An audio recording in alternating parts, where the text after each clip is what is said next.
Pat Mayo Experience.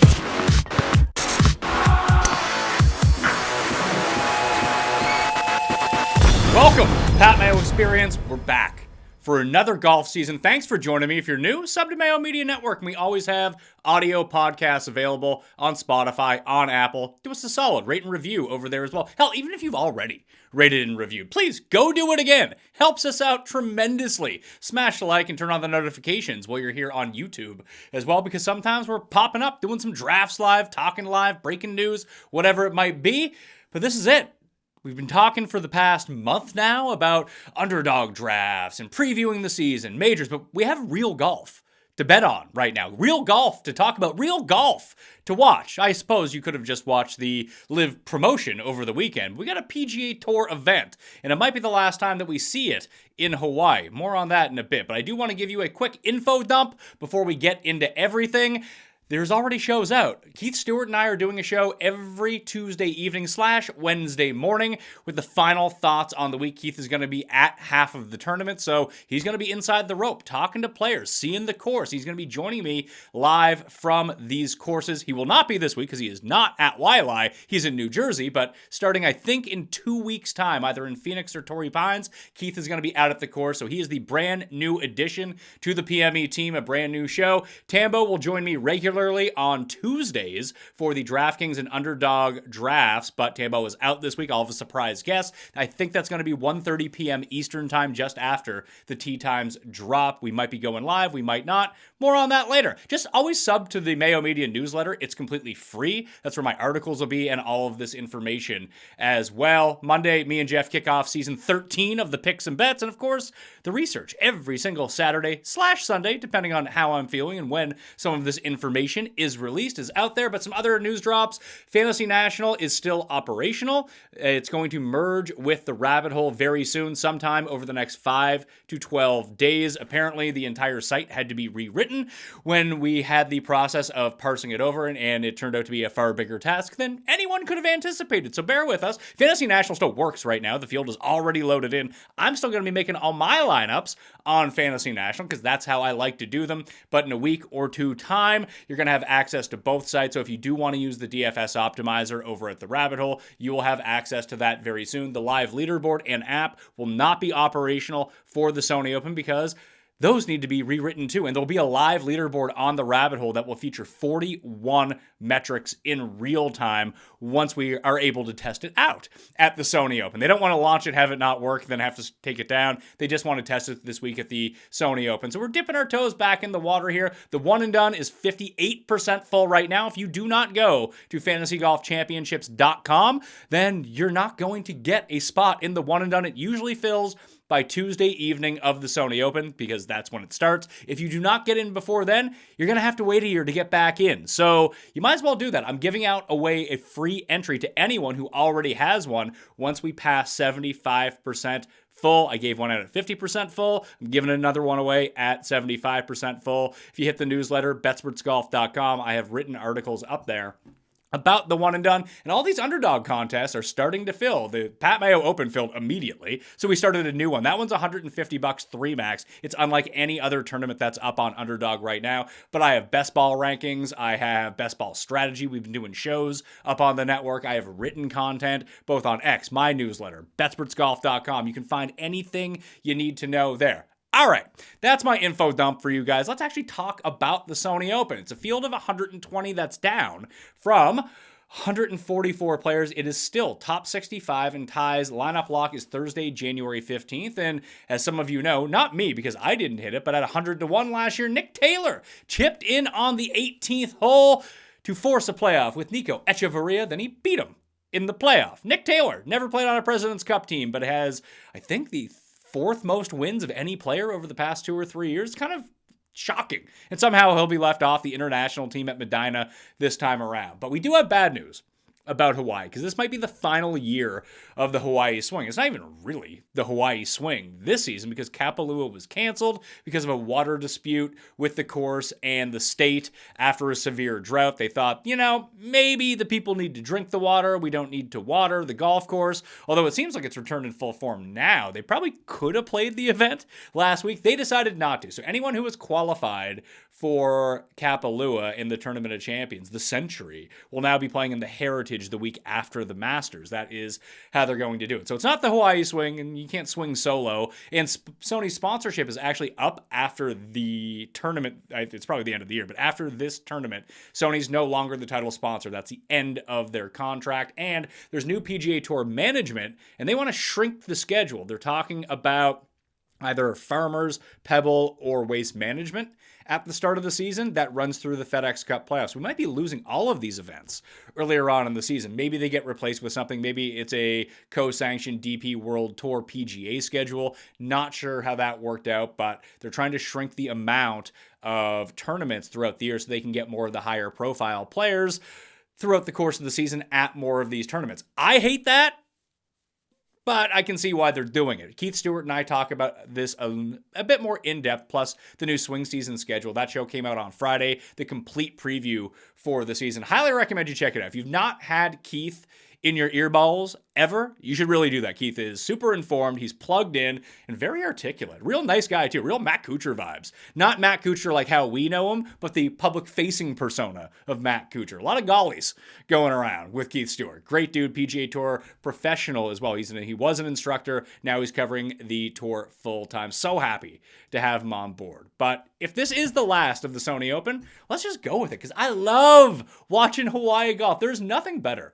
And nothing better for warming me up, at least us who live in cold weather, than turning on evening golf, especially on the East Coast, seeing Hawaii. You're going to have the sun. It's super green. People are drinking Mai Tais, wearing Hawaiian shirts. They're cutting away to whales in the ocean. It just makes me feel warm when it's so devastatingly cold out. The one bad thing about losing Kapalua, other than we can't bet on Kapalua, was it was kind of it wasn't necessarily a full cheat code of what was going to happen at Sony, but 13 of the past 15 winners of the Sony Open had played the week before at Kapalua. The only two who didn't were Siwoo Kim in 2023 and Grayson Murray in 2024. So 2 of the past 3 didn't do it, but 13 of the past 15 had.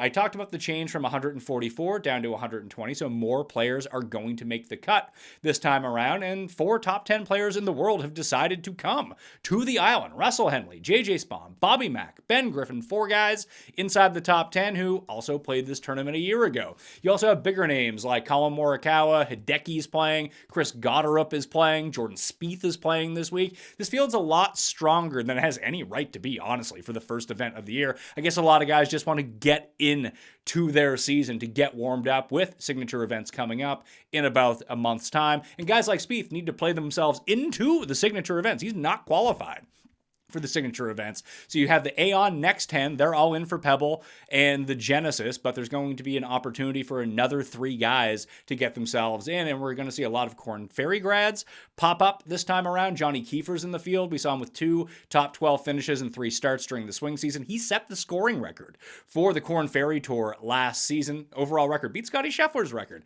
And a lot of the DP World Tour players who earned their tour card through the DP World Tour are actually in the field this week. The big one that isn't is Marco Penge. We're all super excited for him. He is in the first 2 signature events because he was first in those standings. He has an illness. He's not playing, but we're getting Christoph Reiten, Adrian Sadje, Dan Brown, not Da Vinci Code Dan Brown, British Dan Brown, British Jordan Smith, or Jordan L. Smith, as he will be referenced when you try to search his name anywhere. John Perry's playing, Hao Tong's playing, Nakajima are all playing. They're all in the field this week. But there's one special guy in the field. And maybe it was an effort not to make Adam Scott or Zach Johnson feel like too old. Vijay Singh has enacted this really little known eligibility rule to get a full PGA Tour card for the year. So any player who lost their tour status but are still among the top 50 of all-time earners may regain full membership for 1 season of their choice. Vijay has done that. He's going to be 63 next month. Yeah. Of note, VJ made his first career start at the 1992 Memorial Tournament, so now here he is at the 2026 Sony Open in Hawaii. Maybe the last ever one. He has won this tournament before. I think it was like in the early 2000s. But dude's ancient. It's just hilarious that he was able to do this. I don't begrudge him for doing it. Listen, dude's still out grinding on the senior tour. He loves money. Why not get back out there and do it? And there's a lot of complaining about the guys at the bottom of the eligibility list saying, well, VJ is a dead fish in the water in these tournaments. He's taking spots away from guys who are trying to earn their tour card, trying to earn their living. Tough shit. That's not how it works. If you want to be one of the best 50 players of all time in money earnings, this is afforded to you. Maybe they'll change the rule, but this is the rule, so he can take advantage of it. How about this? Play better and just have your tour card. Maybe that will help. Although it wouldn't help because you're not getting into these tournaments because VJ Singh is playing. Either way, I don't begrudge it. It's kind of hilarious. I wonder how many starts he ends up making. Still would not take him in the PGA Best Ball drafts at this point. That's the field. I have the full write-up, not out yet as of this recording, but coming out very soon in the Mayo Media newsletter. So sub to that for free. Again, you can find the full write-up on betspertsgolf.com as well, which will dig more into what I'm talking about today. But now that I've said that, let's get to the course. Waialae Country Club is a par 70, 7,040 yards, very short Bermuda grass greens, 7,100 square foot greens, 83 bunkers, only 5 holes with water in play despite being a coastal course. There are 4 par 3s. The average distance is 192 yards, 4 of the 6 highest par rates on the property. 7 holes have a bogey rate north of 16% at this course. 3 of them par 3s. 12 par 4s, the average distance 435 yards. 3 of the 4 hardest holes on the course are par 4s on the front 9. 1, 2, and 6. That's going to come up a little bit later on. We talk about DraftKings streaking. Here's a spoiler. You want to play 1 through 18. You do have a slightly better chance of earning a birdie streak because of that. 18 is the easiest hole on the course. It's a par 5. However, with 1 being one of the most difficult on the course, that it's more likely that you're going to birdie yourself through 8, 9, 10, 11 rather than trying to make the swing. Although holes 8 and 11 aren't super easy, 9 and 10 certainly are. 2 of the highest birdie rates on the course. The second easiest and third easiest holes on the course are number 9 and number 10. So keep that in mind if you're playing Showdown because you're trying to dip your toe back into the water. Of note as well, Underdog has full tournament drafts this year. I'm very excited for this. I've been pestering them for 2 years since I've been with Underdog. No one wants a single round crap. We want a full tournament where we can do drafts. We'll be doing that on the show this year as well. Par 5s, 529 yards. 2 easiest holes on the course by far. Both of them have over a 53% under par rate. With a Sunday Eagle on 18, Nick Taylor played the par 5s at -8 for the week a year ago. And hole 9, the easiest hole, carries an eagle rate of 7.7%. That's more than double the bogey rate of the hole. So you're twice as likely to eagle number 9 than you are to bogey it. So, hey, it's not like these holes are long. Anyone in the field can get there. You do not need to be a bomber. Brian Herman can get there in 2. Brennan Todd can get there in 2. So I'm not too concerned about distance when we start breaking down any of the metrics this week. Few notes about this tournament. Cam Smith's -11 winning score was the highest since VJ Singh, my guy, won in 2005 also at -11. It's a coastal course. Waialae experienced massive wind gusts and rain over the first few rounds in 2020. That's why you saw a -11 score, not -16, not -20. It's usually going to be between -16 and -20. Lots of playoffs at these courses. Taylor won in a playoff at -16 a year ago. The year before that, Grayson Murray won at -17 in a 2-man playoff with Keegan and Ben Ann. Kim won by a shot over Hayden Buckley at -18. Hideki beat Henley in a playoff in 2022 at -23. Kevin Na beat Chris Kirk by a stroke in 2021 at -21. Then you have 10 shots worse, Cam Smith winning in a playoff over Brennan Steele at -11. So a lot of playoffs going around at this course. It's an angle to play some of the short courses this week. We're going to dive in a little bit more once we start researching all of the stats, but there's a collection of courses that have similar field strength, similar distance, that tend to generate similar types of winners, and those are going to be Waialae, Pebble Beach, Colonial, Wyndham Championship, Port Royal. Mayakoba used to be the one for this. We had back-to-back years where the winner of Mayakoba in the swing season then just won the Sony. Patton Kizzire and Matt Kuchar did it back-to-back. Unfortunately, Mayakoba went to live along with some of the other players. Not Brooks, who might be coming back, but no longer on the PGA Tour, so keep that in mind. PGA National is another one. Harbour Town is another one. The issue now with Harbour Town and Pebble Beach is that those are elevated events, and they don't really reflect the field of a lot of these tournaments. You're looking for those middling to lesser tier fields to maybe try to find yourself a winner. And we think about odds. Some of these guys are at super odds. Grayson Murray was 400 to 1. Last year's winner, 100 to 1 for Nick Taylor. Siwoo was 40. Kevin Na was 60. Cam Smith was, funny to think Cam Smith was 40 the year that he won this in 2020, but he did have a bit of a warm-up because that was the year that the President's Cup was in Australia. They all played in December. I think it was the first 3 winners or 4 winners of that year had all played in the President's Cup. So there's something to guys getting a bit of a warm-up and knocking off the rust a little bit.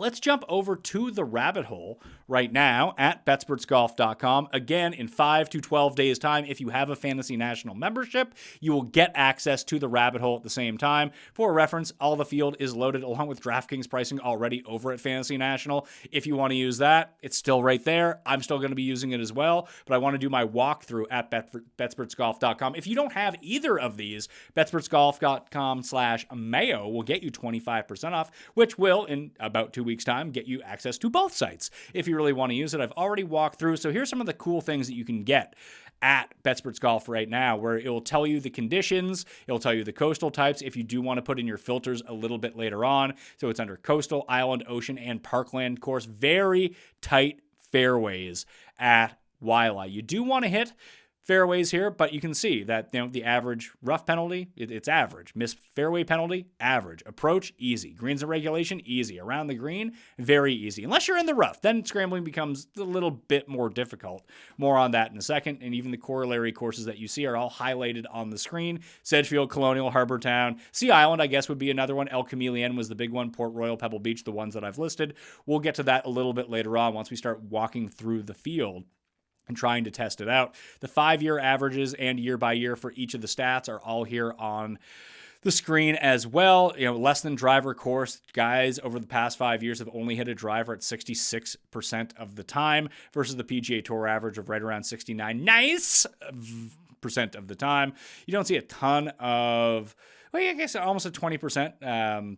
Big drives over 320 yards. Driving accuracy well below the average rate at only 58% versus 61%, but the good drive percentage is higher. So guys are still being able to do it out of the rough. And here's the big thing that we've added on the rabbit hole this year. It's the Waialae relative distance to the average PGA course, where you're going to see the tour average of a number, you're going to see the Waialae and the difference at Waialae versus everything. So you can just see a lot of green. Green means good. Red means bad. So a lot of green on this right now, where drives over 320 yards. It's 40% higher at Waialae over the last 5 years as it has been on tour. Good drive percentage, 4% higher. Off the tee, strokes gained per drive higher at Waialae. And now a lot of that has to do with it. It's not just bombers. You're going to get your guys like Griot and Connors, guys that hit the ball pretty far average distance, but very high accuracy. Tend to rate out really well here because they can still bring driver out of the bag. Strokes gained approach per shot overall 60% higher than most courses. So you can use this to start building out some models. We worked really hard on this to get everything through this year to really help you be able to do your own research and to help me out on the show because I can talk through it all. It's a better visual once you're on the rabbit hole and you can check it out. You can see the hardest thing right now is proximity out of the rough. It's slightly negative. Versus your average course, proximity, rough penalty, the margin is a little bit different, negative 40% versus a course. So you do have a much better ability to go pin seeking if you are from the fairway, but you have to remember that a lot of guys that are not accurate off the tee are going to be taking less than driver on some of the harder to hit fairways. So driving accuracy isn't necessarily the best stat that you want to be looking at this week. You can show even more images as well. There's around the green, there's putting, there's scoring, there's even more putting.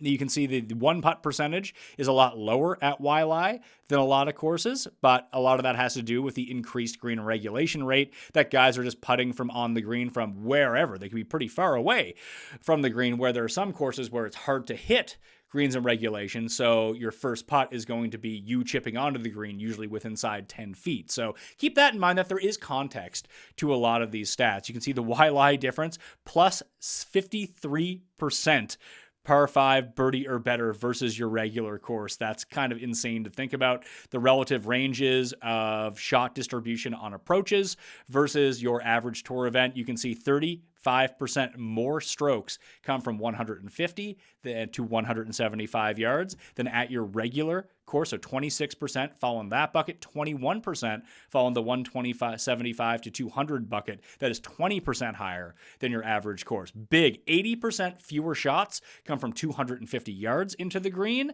and 40% fewer come from 225 to 250, because there's no super long par threes, and most of the time you're hitting a 7-iron from like 190 into the par fives rather than being 226 out. So the longer approaches, not that big of an impact here, and there are far fewer approaches, minus 17% versus your regular tour event from 50 to 100 yards. It's this big bucket, 150 to 200, that will have most of our emphasis this week. Also slightly higher from 100 to 150 as well, if that's a spot that you're looking at. So very good wedge players. We have a lot of players talking about the course, some of their reactions from Nick Taylor to Kevin Kisner, a lot from Daniel Berger, a guy I like this year. If he can figure out how to putt, once again, that would be really nice. Daniel Berger says about putting on these Bermuda greens, statistically, the most important quality would point to putting. Guys that putt the best out here seem to have the best chance to win. Thanks for the super insight there, Danny. But if you're not in the fairway, you can't be aggressive. For me, the ball is to put the ball in play first and foremost, then have a decent putting week, and then you'll have a chance to win. Gary Woodland, if you get it on the right spot on the green, you can definitely make putts from anywhere. Patrick Fishburne, who was the first-round leader it was Paul Peterson who was the first-round leader, like a 5-way tie for first-round leader last year. Kevin Na talks about it, that if you are in the right spot on the greens, you can make some lengthy putts. However, that's going to be dictated by your approach play, so being in the fairway might be what you need the most. If you want to take a look at the strokes gained, that's all up here. It's all up on Fantasy National as well. If that's the spot that you want to go look at it, you can take a look at, let's see, Griot. If you're just looking how to find it, if you don't remember how to do it, we can go find that for you. You played the Sony Open a year ago. You select view, you go to strokes gained, and boom, you can find everything on there right now. If you just go back to Waialae on the rabbit hole, you can do that all from this main page, the course page, switch from leaderboard to strokes gained. Then you can display your results as the rank of the field, the average per round of how they did, or just total. We can take a look at that. And if you start taking a look at putting, you're going to see, historically speaking, a lot of the guys that I pointed out. Now, there's 3 that don't fit this trend, and they are 3 of the past 4 champions. Hideki, Siwoo, and Grayson Murray are not what you would call historically great putters. Now, Nick Taylor isn't overall a great putter, but he either putts great or putts poorly. He has very few average putting weeks. So I would put him on the very good scale. That's how he wins tournaments, is by his spike putting. Kevin Na, fantastic putter. Cam Smith, one of the best in the biz. Matt Kuchar's probably been one of the best putters on tour over the past 20 years. Justin Thomas, he's hot and cold, but he was just outclassing everyone in the field that year. He opened with a 59. Snedeker's won this tournament, same thing. Russell Henley's won this tournament, same thing. Harris English, just all very good putters, and that type of middling off the tee player, very good with their wedges, very good on approach, and can run a really hot putter. That is the game plan that you're looking for. Poor Steven Yeager. I bet on Steven Yeager last year. He put a tee shot into a pool out of bounds at someone's house last year. That's how you lose minus 3.5 strokes off the tee. If you're wondering how you're going to do that, that's how you do that. Otherwise, he was going to win this tournament. He finished a stroke out of the playoffs. But again, you think about your good putters. Nico's there. Spawn is there. Obviously, he won a major doing his sick ball striking and pretty good putting. Eric Cole, fantastic putter. We've seen Keegan putt really well at this course over the years. Suber, Henley.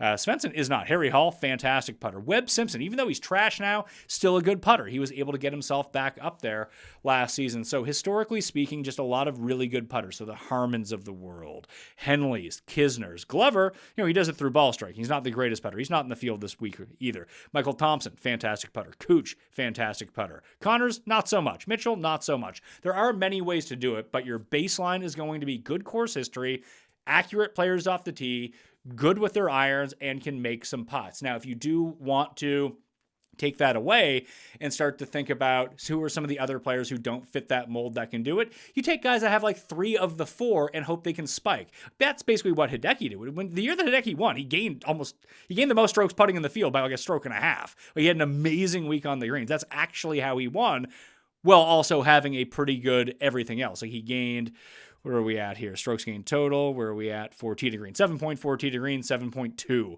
putting. Russell Henley gained almost 6 putting over almost 9 tee to green. He lost in the playoffs. So there's many ways to do it, but without having that big putting week, it's just going to be difficult to get yourself to minus 20, minus 21. Kevin Na, the year that he won, how did he do on the greens? Let's see here. Kevin Na was not up there. Okay, that's interesting to see. Webb Simpson was. Billy Horschel was. Billy Horschel back in the field. He gained like 3.5 strokes putting, did everything well, but had a spike week on approach. He also had a huge week around the greens, which can take away some of the opportunities that you have putting if you're chipping in. That kind of happened to Nick Taylor last year as well. He didn't get his putt on 18 because he chipped in, so that was worth even more for him. Cooch, the year that he won, gained 7 strokes on the green. Putnam came second, gained almost 11 on the green. Again, short hitting, accurate players, good with their wedges, can make a bunch of putts. That's why you see the triple-digit winners end up at the top of the board at Waialae Country Club. So again, just keep that in mind. All right, people, it's that time of year again. The Mayo Cup is officially open. That's right, your yearly reminder that you could win life-changing money if you stop making coward picks and actually commit to greatness. Let's talk stakes, because the Mayo Cup, not messing around. $110,000 to first place. 110,000 actual, real dollars. And with your $250 entry, you're playing for a prize pool of $1.2 million. That's 7 figures of pure, delicious fantasy golf sweat. And this season, the Mayo Cup is fully available in the Fanball app. Week-to-week picks, leaderboard sweats, berating yourself for fading the guy who wins by 6. You can do it all right from your phone. So head to the Fanball app, search for the Mayo Cup, and get yourself entered. $1.2 million in prizes. $110,000 to the winner. Just $250 to play. This is the year, unless you blow it again. But hey, you might not.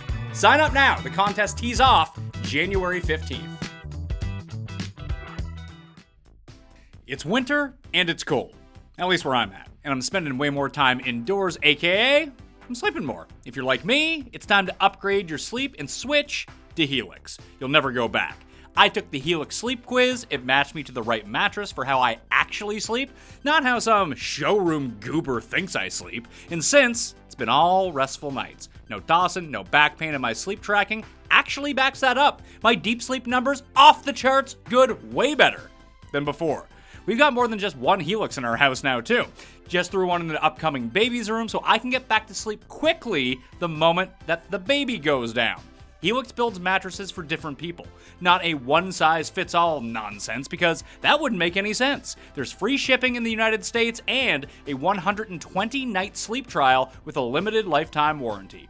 Go to helixsleep.com/mayo for 27% off, site-wide exclusive for listeners of the Pat Mayo Experience. That's helixsleep.com/mayo. Do it now! Let's jump over to the rabbit hole. You can see I have it, I'll turn off. They don't have the pricing in as the time that I'm doing this. I believe it is out on Fantasy National, though, so within like 5 minutes, it's probably going to be populated on the site. But no, not here at the time, so you just hit the hide salary button. If stuff isn't out yet, I usually do that for my research. We can take a look at the betting odds to find out who the best players in the field are. A few sites have everything out right now. You should always use coolbet.com. If you're in Canada, outside of Ontario, Coolbet has the fastest payouts in the biz. They usually have the best odds, and they have PME boosts. I got Robert McIntyre on the Majors show. I gave it out at 110 to 1. Unfortunately, Robert McIntyre is no longer 110 to 1 to win the PGA Championship. My guys at Coolbet, if you go to the left side menu, you can find the PME Weekly Boost. You can find some NFL ones in there. But until the start of the Sony Open, they are still giving away Robert McIntyre at 110 to 1. Because I gave it out on the show, they're good partners with me. So if you're in Canada, outside of Ontario, hit up those PME Weekly Boosts. I'll have my top 2 guys for the Sony boosted as well. But I got to figure out who those guys are going to be. So I'm going to walk it through. On the rabbit hole, try to find the best players in the field odds-wise. Your top 2 are Henley and Griffin. That's actually the same as it was in Cabo it was JJ Spawn and Griffin. Spawn 17 to 1 this week. Griffin ended up winning that tournament. Just got married, so be careful that he won in Cabo, then got married.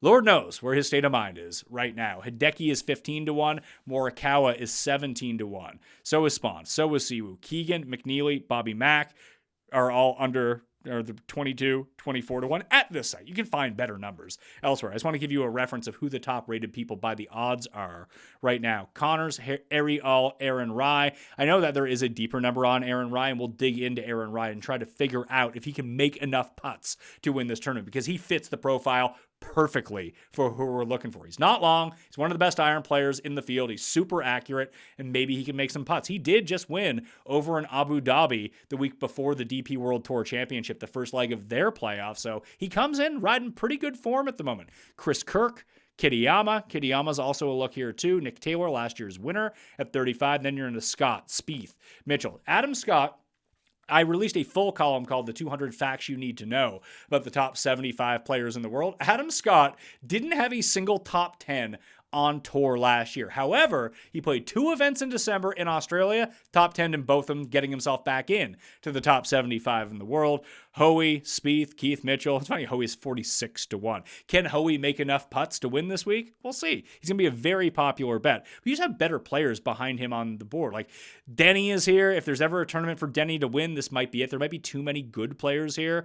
We'll dig into Harmon and Berger and Goddard, who, going on TGL. There's Johnny Kiefer, who I talked about breaking the record for the Korn Ferry Tour last year. 2 wins, 13 top 10s, or 13 top 15s, along with 2 wins on the Korn Ferry Tour. Michael Kim, my guy, Wrighton's up here as well. Gerard went to Mauritius. He's vicious and Mauritius to get himself into the Masters. Came in second over there in the Indian Ocean in the very final counting event of the year. He's in. Cootie makes a ton of putts. He's long and accurate off the tee. There's a lot of guys down the board that we can go with. John Perry.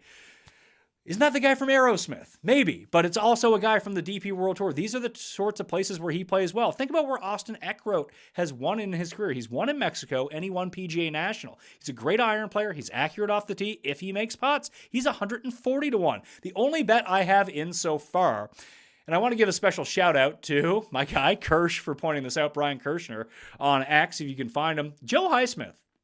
I bet him at 600 to 1 because I took the each way placements with 5 places to go along with him. So it's 600. I think I put $10 on it. So it's 600 to 1 for him to win at $10 for $6,000. It's also 1/4 of those odds. So that's what, 150 to 1 at $10 if he comes inside the top 5 for $1,500. Joe Highsmith won PGA National last year. He's a really good putter.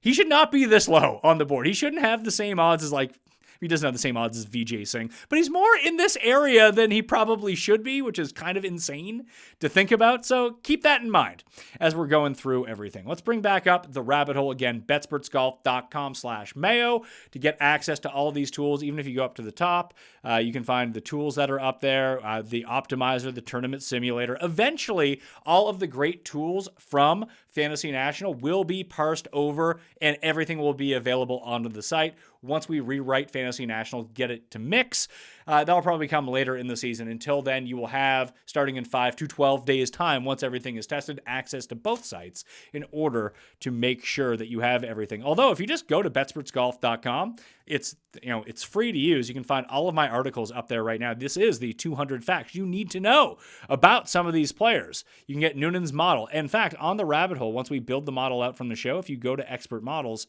you will see that you can get Waialae 2026 by Ryan and Noonan. I'll save mine in there as well. If you want to bring mine up, then work off that. It's a very easy way to do things. So let's try to find the players. Players who have played the best. Let's go swing season. Because we have seen playing in the swing season does make a bit of a difference. So we can play around with, let's say since the Ryder Cup, since October 1st to now. we're going to apply that date range and just to see how many rounds guys have in, who the best players have been. This does remove a second place finish from Ben Griffin. However, he still won the only other tournament he played. So he only has 4 rounds with a win. And in the brackets here, if you're not familiar, this is the total rounds you've played, but also the total rounds that you have of weighted stats. In Cabo, in Bermuda, they don't have shot length. So we're not getting strokes gained approach numbers from there. We do, however, get strokes gained total numbers. So we'll look at the average of how people are doing per round over the swing season. Now, this isn't going to encapsulate a lot of guys because some of them only have a few rounds, but Ben Griffin, the best, Spawn, second best. They both played in Cabo. Matt McCarty was after that. So we'll take a look at Matt McCarty here in a second and start going through some of the names that played well during the swing season. Nico, who was the runner-up a year ago here, had 16 rounds. Hoey played everything. He and Nico both got themselves in the first 2 signature events. That rounds out the top 5. After that, you have Siwoo, Morikawa, McGreevy, Mac Meisner, a guy who I bet Meisner and Valimaki at every tournament, except I didn't bet Valimaki at RSM. And of course he won. Jerk. Couldn't have won when I bet on him, but they've had some pretty solid swing seasons, as did McGreevy, who got himself into the first 2 signature events. Michael Brennan, 4-time winner on the Americas Tour last year, boom, popped up and won in Utah. He has his full card now. He is an absolute masher off the tee. We'll take a little bit more of a look into him. Pearson Cootie, a guy who I picked with Keith to have a first win somewhere this year. Is this the course for him? That is going to be seen. Eric Cole started playing a little bit better. We'll take a look at him. Brian Campbell only played 4 rounds. Listen, Brian Campbell won twice on the PGA Tour last year, both at courses that mimic what you need to do here. Accuracy, because even his accuracy, he can hit it into the middle of the woods, and it'll just bounce out into the middle of the fairway. Then he'll be fine. But he hits his wedges really well, and he makes a ton of putts. So fade him at your own cost this week is what I would say on that front. So let's start looking through some of these players that I've highlighted already, and then we can build everything out. Matt McCarty, he won in Utah a year ago. That was the last time he played, was this year in Utah, came T3, had a very good putting week, very down on approach, but overall, as you see him going through, his putting has been rock solid the entire season. That's good. The approach play is a bit middling. He gains a bunch off the tee. We can take a look, and his driving accuracy, I mean, his last 8 rounds is...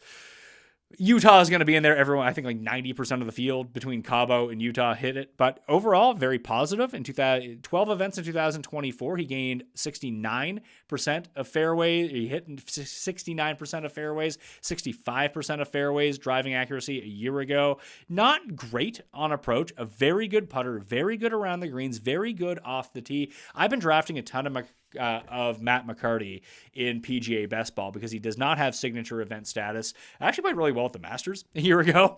Left-hander, that he's going to do that. But there are some of these courses, especially this swing of courses, be it PGA National, Colonial, is where I'm going to start looking for him at these courses. You can see he played well in Scotland. He played well at the Rocket Mortgage. He had a T5 in Canada last year. You think that he would be better at some of these closer end courses, but this was the run that he went on that really propped up his world ranking. Players Championship, T20, Valspar 16th, Masters 14th, CJ Cup 15th. They didn't really do much after that until we got back to the swing season, but I like these courses for him. He was the worst guy who made the cut in the field a year ago, but after he won, it took him a while to reacclimate himself to get himself going. I like where he's at coming in right now. Played 3 swing season events, T3, T14, and T43. It's been a while since he's played, so maybe he does need to knock the rust off, but you can see the spike putting, and the approach play got really good from the U.S. Open on last year. So he is someone I could see doing a bit of damage in this field. Nico, obviously lost in the playoff to Nick Taylor a year ago, has been lights out putting throughout the course of the entire year. The approach really has fallen off over the last little bit. Can he get that back going? Well, he didn't at RSM, but he putted the lights out and drove the ball really well. That was good for a T4. Was 14th, 9th, and 46th at tournaments we don't have stats for. Although, weirdly enough, I think that we do have stats on Fantasy National for Bay Current. I don't know how we have those, but I think that we do. So let's take a look at Nico Echeverria just to see what he did at the Bay Current. Yeah, he gained 2.5 strokes on approach, almost 7 putting, 2.5 around the green. Lost off the tee for that event. So that's interesting to see, but there were bigger names in that event. That's the one that Xander won, beating Max Grazerman by a stroke over there. So Nico, when we take a look at some of the courses that he did, and I'll lay this out easier when I start going through some of the comp courses, but he was lights out at Sony a year ago, and they didn't gain on approach again. For a while, it was a bit of a struggle. He's not the best iron player, but scores a bunch. He either hits great approach shots or horrible approach shots is the thing you need to know.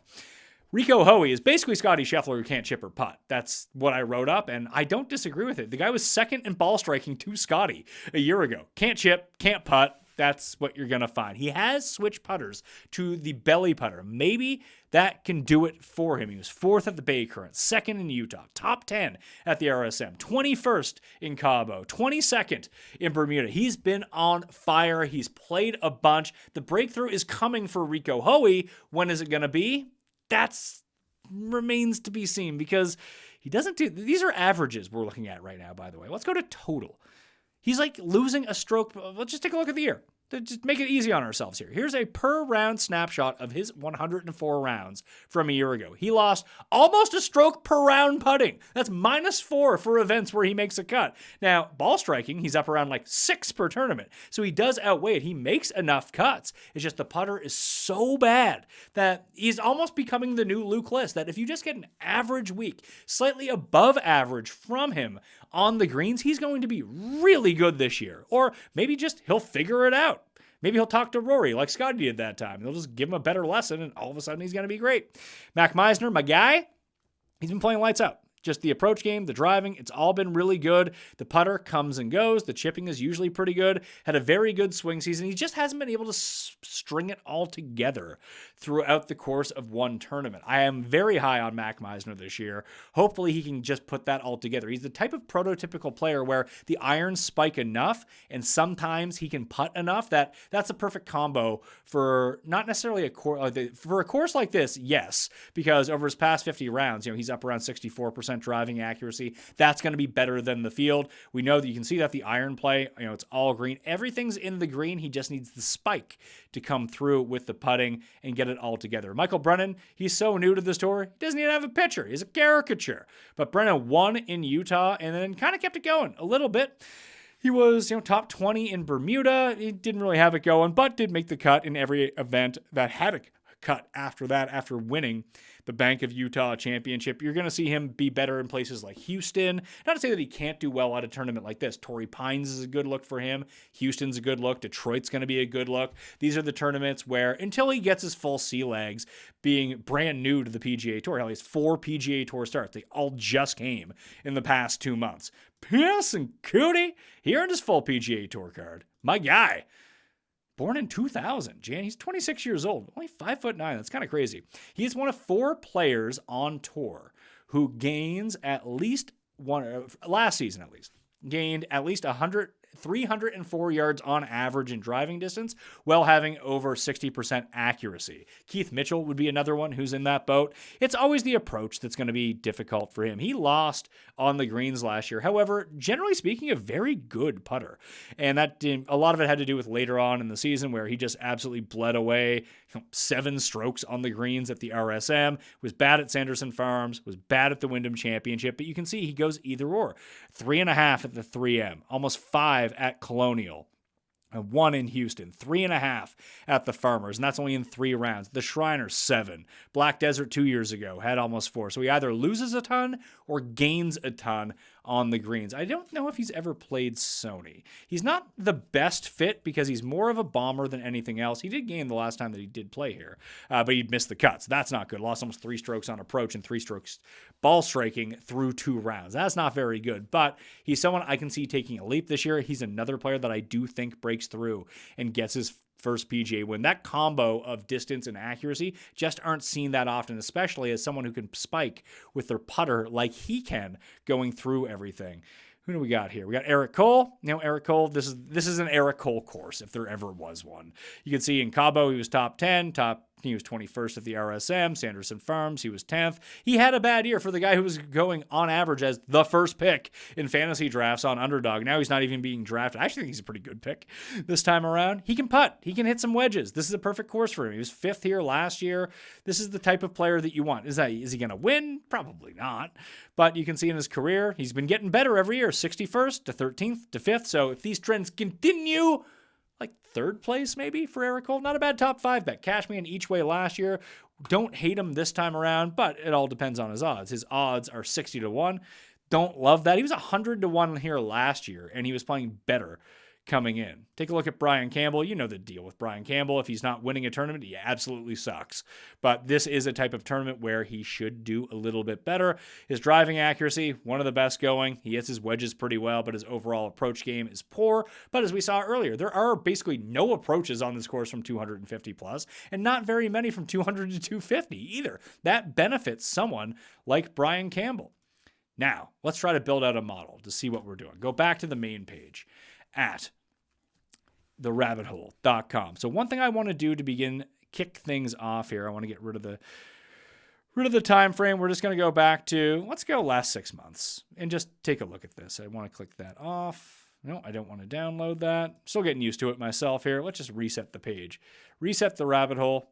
Go to last 6 months, bring everything up. The best players over the past 6 months have been Ben Griffin, Kurt Kitayama, Eri All, Mac Meisner, Chairman Mao, Henley, Hoey, Spawn, Kirk, and McGreevy. Those are your top 10. Then Matt McCarty is in there just after that. What are Matt McCarty's odds? I don't remember saying it. Oh, he's 60 to 1. That actually isn't all that great. Not as good as I thought it was going to be for old Matt McCarty at a course like this. I did go in and actually did what I talked about earlier and put in all of those numbers. So if I go to create my model, you can see last 3 years total average strokes total per round at comp courses. And the comp courses that I put in are, you can see here, if you view the applied filters, you can see the past is past 3 years. I should probably put that up on the screen so you can see it. And you click this little info button, past 3 years, strokes gained total, all rounds, average per round of golfers in the Sony Open, a minimum of 16 rounds between Colonial, Sedgefield, Harbortown, Waialae, Port Royal, Pebble Beach, and PGA National. So this course plus 6 of the others. So I can just load this in right now. Name is required. Short courses last 3 years is what we'll call it. We don't need to spell it right. It's still going to work for us. Wouldn't worry about that. We'll save and generate the model. So here are your best players in that metric. Russell Henley, Billy Horschel, Adam Scott. Adam Scott, who, once again, he played in December and played well. He has played more recently than most of the players in this field, if you believe in things like that. Brian Harmon, Ben Griffin, J.J. Spawn, Mac Meisner. Okay, let's highlight Mac Meisner up there. Okay, return of the Mac to the winner's circle. Can't really return because he's never actually won there before, but I digress. Denny, Siwoo, Morikawa, Mark Hubba Hubbard, Keegan Bradley, Keith Mitchell, Patrick Rogers, Chris Kirk, Pendrith is up on that list. My guy Eckroat, I'm going to add to the mix. Svensson, Aaron Rye, Eric Cole is another one. That is everyone inside the top 20. Then you start getting into names like Bridgman, who's 140 to 1, had a really bad swing season, but some very good results. He played so well. He came second at PGA National, which was nice. But another guy who's just in a lot of signature events. Nick Taylor, last year's winner, is up there. Griot, Finau, Michael Kim, Rio Hisatune is up there. Hideki, who's a former winner here. It's weird that he has won here because it just doesn't fit the style of course where you would expect to see, because he sprays the ball off the tee. That year he just putted the lights out. It didn't make a difference. Kitayama is another one, and another player that I want to give more info and a look to this week once we start building everything out. But that's already locked and loaded, ready to go in the model for us. The other one I talked about was good drives gained. I think good drives gained, which is driving plus greens and regulation. You can find that under off the tee. There's good drives gained. We're going to go to the past, let's call it a year. Past 12 months, I think, is a good one to throw in. You hit the plus button next to it. GG, not good game, good drives percentage, last 12 months of players in the field. We're going to add that one into our model. If you want to know who the best is at this, someone named Zach, well, you know what? Let's go to the minimum rounds. Let's exclude some people here. So, you have to play at least 12 rounds over the past 12 months in order to get into these rankings. So David Ford, rookie, he's playing on the PGA Tour U, so he was the best college player. He's up there. Good drives gained. He's fantastic. Michael Brennan in only 16 rounds. Takumi Kanaya, who I had money on at Port Royal, almost got it done for me, did not. Aaron Rye becomes the first one that I'm truly interested in. I know that I brought him up a few times so far, but can he make enough putts in order to win this tournament? He's as deep as 45 to 1 in some places. 30 years old. He fits the prototype of what you want here. Not a lot of distance. His accuracy rate's like 78%. Overall, if we just take a look at the year, instead of just taking a look around, go to year. So his driving accuracy last year on tour, 74%, 72% the year before that. Somehow he's getting better. His approach play, 0.5 strokes per round. That's down from 0.6 a year ago, 0.4 the year before that. So he's getting off the tee with accuracy. He hits his irons really, really well. He's not a long hitter, so this course fits him perfectly. It's the putting. He had gained a little bit off the tee or on the greens in 2024. Went back to being a loser on the greens, although he turned that around during the Middle Eastern swing of the DP World Tour. And you can just see he played in the big events last year. He didn't get to the BMW Championship, so he needs to start piling up some FedEx Cup points. But the last time we saw him on tour, the approach was great. The putting was absolutely horrendous. And what has he done at the Sony Open? Well, he's played it 3 times, never finished better than 51st because he can't putt on these greens. It was very similar with Hideki. Hideki had lost a bunch of strokes putting before the year that he won. If you want to bet on someone, Rai makes a lot of sense because he can flip the putter. We've seen it when he won the Wyndham Championship, which is one of the comp courses that we're looking at. He can gain on the greens from time to time. We've seen it before, and we know that there's probably not as many players in the field who's going to be as accurate or dialed in with their irons. It's just, can you bank on him to have one of these weeks? You don't need like the John Deere where he gains 9 strokes putting week. What you need is the Rocket Mortgage 4.5, the Sanderson Farms 4.1, Valero Texas Open 4.1 to bring along his really good putting, his approach play and driving along with him. So he is on the short list for me of guys that I do want to bet this week. I think that is a very good look. Other guys up on that list, Hoey, Ricky Castillo, Morikawa, Henley, who's a former winner here. Griot is another one over the past 12 months. Let's take a look at how Griot is done because he's kind of the lesser version, honestly, of Aaron Rai. He hits a bunch of fairways. His approach play is really good. He's actually been putting a little bit more than you would think. In the past 4 years, he's actually a really good putter. Not really good, but like an above average putter. That is not something you would ever expect from Emiliano Grillo. But his approach play has dwindled back a little bit more, but it's still very good. 0.5 strokes per round last year. He's going to be on the higher end of people in this field and on tour in general. Let's see how he's done at Sony over the years. He's played this a bunch. He was cut last year, but came T7 the year before that, cut and cut. So there's something about this tournament that does not quite fit his eye. Not sure exactly what it is. He lost a bunch of strokes off the tee last year, which is really bizarre for him, and he lost on approach, but gained a bunch putting. So 2 straight years of good putting from Emiliano Grillo at Waialae. Maybe his typical off the tee and approach will come along with him. He's played comp courses very, very well. So we're going to throw him on the short list, and we need to take a look at what his odds are going to be. Grillo's odds for this tournament right now are 75-1. I don't like that. He is more of a triple-digit type player for me. So maybe he does not make the final cut as we're going through everything. Other players with good drive percentage, very high. Siwoo is up there, but he's been priced out. Daniel Berger. And I went through this, and you'll be able to read it in the 200 facts if you go to betspertsgolf.com right now. I like Berger a lot last year because of what you see right here. He has developed the yips around the greens. And his putter has kind of gone frigid as well. Although, when you take a look at his overall, he has historically been a very good putter in his career. Generally, he's very good around the greens. His ball striking was immaculate last year, and he started the season off really hot, and just take a look. Take a look for yourselves. We can see from the RSM, he was T2 at the RSM Classic to finish off last year's swing season. Got cut at the Sony, T21 at the American Express, cut at the Farmers, but you can see pretty good numbers all around. T2 in Phoenix, 12th at the Genesis, Cognizant 25th, 15th, 20th, 30th, 22nd, 3rd, 11th. He was having a great year, and then it just went off the rails because he stopped putting, and all of a sudden he got the yip. So I don't know where he is at. The last time that we saw him was at the RSM, and he was slightly below field average around the greens, and he gained putting. Is that enough for him to say, hey, he's all the way back? I think at 75-1, that is a look that you want to be taking. Because at his best, he's one of the better players in the field. He's one of the most accurate players off the tee. He's one of the better wedge players out here. He's won at Colonial in the past. We've seen him be good at the Cognizant Classic. He's won at Pebble Beach. He's won all these comp courses. It's just, he kind of sucks at the moment. If you want to make the bet that he is back, I don't think it's crazy to think at 75-1. Hell, he might be even deeper by the time we get to it. I don't think people are lining up to be on Daniel Berger this time around. So he is a player that I really like going through here. Maybe he needs time to knock the rust off. I don't know, but that's a look for me. Bridgman's a look for me at 140 to 1. So we put in good drives.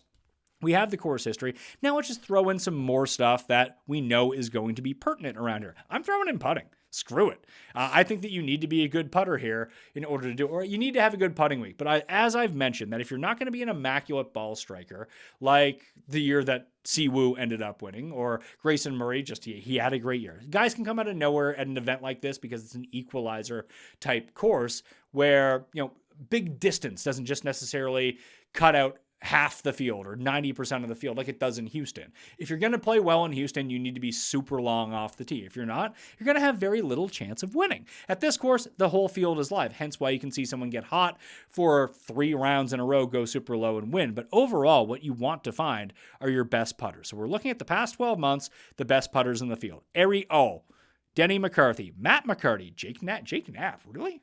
Shocker to me. Jacob Bridgman, Sergeant Gordon or Gordon Sargent, Mav McNeely, Griot is up there, Eric Hole, Billy Ho in a limited sample for him over the past 12 months. We are going to add past 12 months of putting into this mix, into our model, because we just want to be able to identify who some of those players are going to be. Of course, we need to throw in approaches, and we're going to go to proximity, from... let's do all proximity. Let's see. Overall approach proximity. We're going to throw in 100 to 150 to 200 best players in the field over the past year there. Hoey, Siwoo, Matty Schmidt, Kevin Yu, Matt McCarty keeps popping up here, by the way. Kurt Kitayama. Kitayama is the one that I wanted to talk about. Just to throw it in there. We saw him pop out. His odds are a little bit lower. He's in the signature events. Always good at coastal courses. Kurt Kitayama, it's just, can he make enough putts to win? Because his form has been awesome. He played a little bit over the swing season, but the approach play and the driving has been really, really good for him, especially lately. He's chipping well. The ball striking's off the charts good all season long. It's just the putter. Can he get anything going on the greens? I mean, he's won 2 tournaments in his career. That's pretty good. He gained at Sony last year in a T37. The approach was bad, but overall, he's finished in the positive in putting. That's all I really need to see. So hopefully he can continue to figure that out. I like it with Kurt Kitayama. So he is a player that I'm looking at here. I don't love his odds, but relative to some of the guys above him, Kitayama is going to be like 40 to 45 to 1. I like Bobby Mack a ton. Should he be half of what Kitayama is? Or should Kitayama be the same odds as Chris Kirk? Probably not. I like Keegan at this tournament as well, but do I like him as the 5th favorite at 20 to 1? Not especially. Not at a tournament like this, where you're going to have to make a ton of putts. But we're going to add this in. Past 12 months, 150 to 200 proximity. Sorry if I'm going long on the show. I'm just very excited for golf to be back. And we're also going to throw in 100 to 150 proximity. We're going to weight that as a little bit less because we saw it's less important. Morikawa, Kirk, Henley, Connors, McGreevy, your best 5 in the field. Then Keegan, Hoagie, Spawn, Griot again, Jesus. Denny McCarthy, Bud Cauley. Denny's not a bad look at like 70 to 1 here. We know he can putt. There's Eric Cole again. There's David Ford again. What are David Ford's odds this week? David Ford is 225 to 1. This was the best player in college. That's how he earned his tour card. Not a terrible look here either. We're going to throw him and Alex Smalley onto the list. And our guy, Michael Kim. Why not for Michael Kim? He in the interview that I did with him up on the network right now, he even told us that it's a situation where he likes to warm up and get a few tournaments under his belt before he really starts to play his best golf. But like 75, 80 to 1, it's not crazy. There's Adam Shank. He just won in Bermuda. Kanayo was second in Bermuda. So 2 guys as longer shots that we can look through. David Ford. I mean, I don't know a ton about David Ford, honestly. I know he played really well in Utah earlier this year. Let's kind of take a look at his profile. I don't know what I just did here. I hit split view on Chrome. I didn't even know that was a real thing. Aha! Great success. Was able to figure that out. Okay, let's go back to this. David Ford is where I wanted to look for, and just to see what he does well, what he doesn't do well, and where he has played well in his career. No pitcher. That's always good news. That's how you know a player is good. He has putted very poorly on Bermuda in 10 rounds, so a very insignificant sample. If we take a look at the year for him, he played 34 rounds, very good off the tee. and kind of a negative everywhere else. The accuracy was way up, so that's good news. I mean, he's a very accurate player. Gained off the tee in a bunch of events. So the RSM gained off the tee. Utah, everyone is going to hit fairways there, but he gained a bunch off the tee there. Gained a bunch at the Sanderson Farms. Procore 3M Open. What was his average driving distance? 296. So he's not as long as you would want him to be off the tee, but that could be circumstantial as well versus some of the places that he had played on tour. We can see a bunch of cuts missed. Okay, that's terrible news. But towards the end of the season, the approach play got really good versus like some crappy fields. The putter turned at Utah a little bit. It's kind of a bad putter. He's getting a sea legs underneath of him, so he's not going to get my money this week, but he does seem to be the type of player that you would want to go through. What do we have in the model so far? So we have that course history, we have the putting, we have 150 to 200 proximity, and GG, good drives gained. So let's throw in the 100 to 150, 100 to 150 procs last 12 months. We're going to throw that into the model. What else do we want to throw in here? We have approach. We have good drives gained. That's important. We have putting in here. Let's throw in eagles. And we're going to put some of the filters on that of shorter courses and shorter par fives just to take a look at it. So that's under scoring. You have eagles percentage. You also have birdies or better game. We'll throw in par 4 scoring too. If you filter by conditions, let's put in scoring conditions at easy, very easy, and average, and course length at short, very short, and average. Just throw that in there only just to tell the system that we're not dealing with 700 par yard difficult par 5s. We're dealing with the easy ones. Here, we're going to apply that filter, and it's over the past 12 months, and we're going to take a look at Eagles games. It's going to give us some of the bigger bombers, obviously, but we have Toasty, Kitayama, Piss, and Cody, Rico Hoey. We're not going to weight this a bunch, just maybe 5% or something. We'll throw in Eagles on that. We're going to throw in birdies or better overall on courses like this. You know what? We're going to throw in... We're going to take all of this out. Actually, now course length, we'll take out short, average, and we're just going to throw in par 70 because that's what this is, par 70. We can throw in par 4 scoring because there are 12 of them on this course. We're probably going to want that. Throw in birdie or better percentage over the past year. That's not giving us enough rounds. I'm going to reset the filters and just do par 70. See what that gives us. Apply those filters. Now we have 40 rounds, 29 rounds, 20 rounds. Now we're cooking with a little bit more gas here. Alex Smalley, number 4. Harry Hall, Keith Mitchell, Nico Smalley, Jake Knapp are your best birdie or better leaders by percentage on par 70s. After that, it's Webb, Kitayama, Spawn, Kevin Yu, and then Bobby Mack. Bobby Mack's all 3 of his wins, I believe, or 2 of his wins, 3 of his wins, whatever they are. They've all come at par 70 courses, so you can keep that in mind. He's also the number 7th ranked player in the world, so that probably makes him one of the better guys here, despite his odds being double what the Ben Griffins and JJ Spawns are for this tournament. So we're going to add in that, and then we're going to go to par 4s. Par 4 efficiency. So we're going to take in, we're going to throw out, we're going to reset the filters because we already have the birdie or better percentage. We're going to take off par 70s and just apply that and just get all of our rounds from the past 12 months. Michael Brennan's actually the best, albeit only in 16 rounds. Alex Smalley is number 2 on par 4 average. We want par 4 birdies or better, though. That's a stat that we want to look at because you need to go low at this tournament. Brennan, Mitchell, Knapp, Hall, Kitayama. There's Smalley. There's Kiefer, Spawn, Roy Toy, the sexy Roy, not your Roy Toy. Kevin Roy, Hoy. Russell Henley, Jordan Spieth, Pearson, Cody, Cole Castillo, Siwoo. There's Billy Horschel again. Rico Hoey is up there as well. So P4BOB.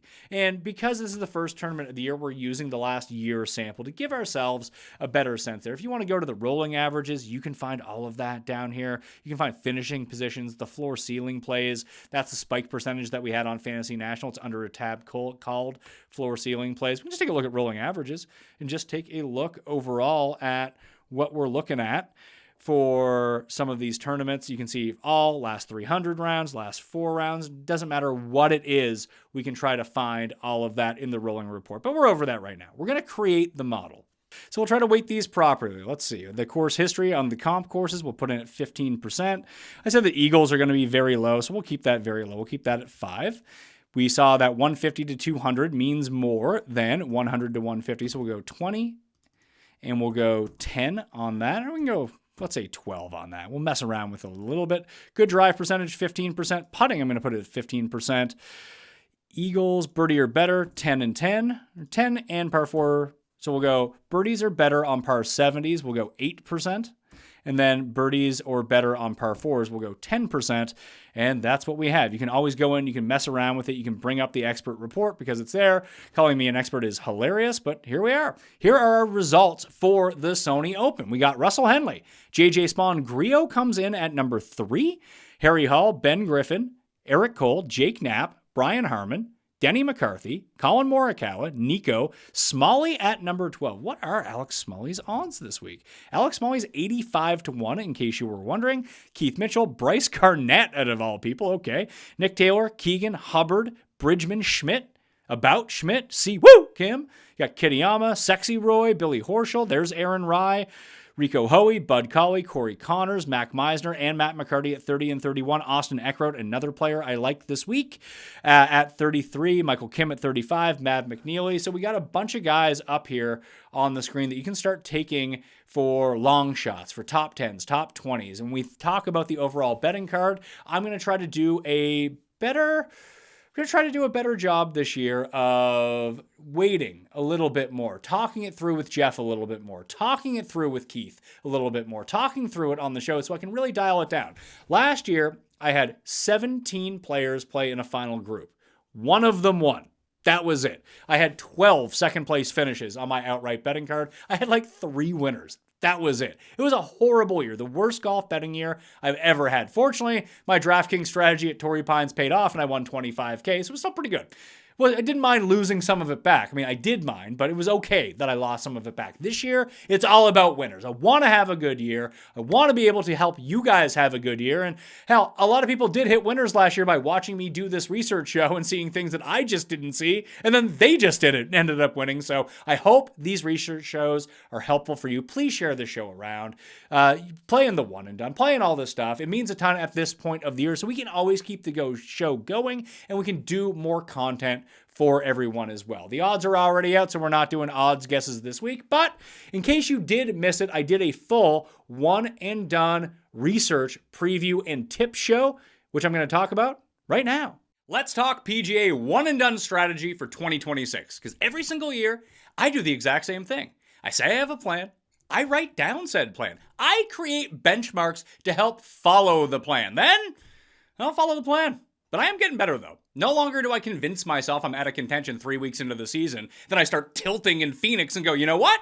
Harry Higgs feels like a good pick this week. Shockingly, that never works. No matter how much I was feeling it. Although, maybe Harry Higgs is a good idea for this year in Phoenix. No, stop.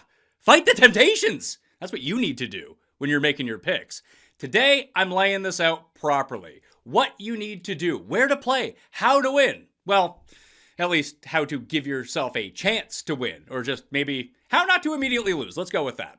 There's a lot of money on the line in the 2026 Fantasy Golf One and Done contest at fantasygolfchampionships.com. So pay attention. You pick one golfer per event. You use that golfer once, and then you can't use them again. You earn whatever prize money they make that week. That's it.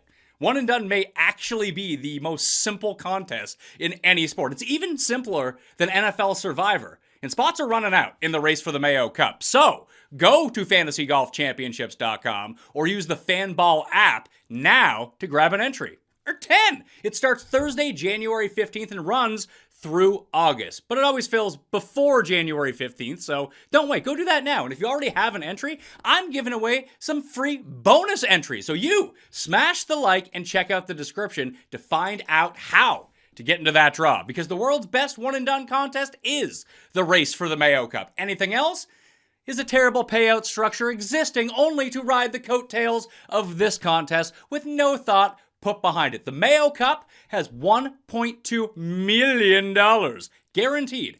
Everyone in the top 750 wins money. Everyone inside the top 75 wins at least $2,000. Everyone inside the top 20 wins at least 5 figures. Third place, $55K. Second place, $75K. First place, the winner of the year, $110,000 United States dollars. It's $250 per entry, which works out to about $8 for every tournament in the contest and less than $7 a week over the 8 months. No contest has better value. In the 2026 Race for the Mayo Cup, there are 31 total events. It starts January at the Sony Open and goes all the way through the BMW Championship in August. Alternate events don't count.